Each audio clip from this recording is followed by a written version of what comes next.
ప్రతి రోజు మార్నింగ్ 9 నుంచి దగ్గర 10:30 వరకు మేము ఫస్ట్ క్లీనింగ్ సెక్షన్ అనేది మొదలు పెడతాం. అది మన రెస్టారెంట్ లోని ఈగలు గానీ దోమలు గానీ రాకుండా హిట్ ఆటి కొట్టి మొత్తం టేబుల్స్ అన్నిటికీ కూడా శానిటైజర్ చేసి అంత నీట్నెస్ గా ఉంచుకుంటాం అన్నమాట. First point. కిచెన్ ని కూడా మేము ఎలా చేస్తామంటే డైలీ క్లీనింగ్ వేజ్, అది కాకుండా కూడా వీక్లీకి వన్స్ ప్రతి పొయ్యిని కూడా సపరేట్ గా ఉంచి మళ్ళీ మన కొత్త రెస్టారెంట్ ఏ విధంగా ఉంటుందో ఆ విధంగా అయితే తయారు చేస్తాం. అంటే వాడి మసి గానీ ఏదైనా సరే అంటుకుంటాయి కదా మొత్తం మరకలు లాంటివి, అటువంటి అన్ని కూడా మళ్ళీ కొత్త రెస్టారెంట్ ఓపెన్ చేసినట్టు ఏ విధంగా అయితే ఉండాలో మళ్ళీ అదే పొజిషన్ లో తీసుకొస్తాండి. అది ఎవ్రీ వీక్ అయితే మన రెస్టారెంట్ లో అయితే క్లీనింగ్ అయితే జరుగుతుంది. కిచెన్ లోని ఒక అరిటాకు భోజనానికి కూడా మేము ఎంత క్లీనింగ్ చేస్తాం అంటే అరిటాకులు వచ్చిన తర్వాత కూడా దాన్ని చాలా నీట్ గా క్లీన్ చేసి ఏదో పై నీళ్లు జల్లినట్టు కాకుండా ప్రతి ఆకుని కడిగేటప్పుడు కూడా చాలా వరకు వేస్టేజ్ జరుగుతుంది. ఎందుకంటే కడిగే పద్ధతిలో కూడా అరిటాకులు అనేది వేస్ట్ అవుతుంటది. అదే విధంగా మన సౌత్ ఇండియన్ కర్రీస్ ఏవైతే ఉన్నాయో అరిటాకు భోజనానికి దాన్ని కూడా మంచిగా కర్రల పొయ్యి మీద ఒక పాతకాలపు టేస్ట్ తీసుకురావాలనే ఉద్దేశంతో అయితే కర్రల పొయ్యి మీద అయితే ఈ అరిటాకు భోజనాన్ని కూడా తయారు చేస్తాము.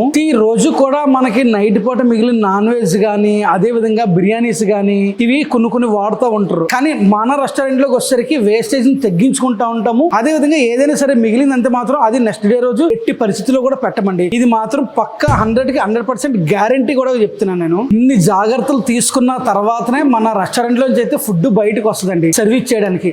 అంత నీట్ గా సర్వీస్ చేసి కస్టమర్ దగ్గర నుంచి ఎటువంటి కంప్లైంట్ రాకుండా ఉండడం కోసం అని చెప్పేసి సర్వీస్ కూడా ఎంత బెటర్ గా ఉంటుంది అంటే ఫస్ట్ కి ఇప్పటికి చాలా వరకు చాలా బెటర్ చేసేయండి. అదే విధంగా మన రెస్టారెంట్ అడ్రస్ వచ్చేసరికి అనకాపల్లి పూడమడక రోడ్ లోని హోటల్ ఎవ్రీడే కుకింగ్ అని చెప్పేసి అయితే ఉంటుంది అనమాట. ఇక్కడ భోజనము, biryanis, non veg curries, Indian, Chinese, tandoori, continental ఇలాగ రకరకాల డిపార్ట్మెంట్ లో అయితే అన్ని ఐటమ్స్ కూడా దొరుకుతాయండి. మీరు కూడా ఒకసారి వచ్చి విజిట్ చేసి టేస్ట్ ఎలా ఉందో కూడా నాకు చెప్పండి.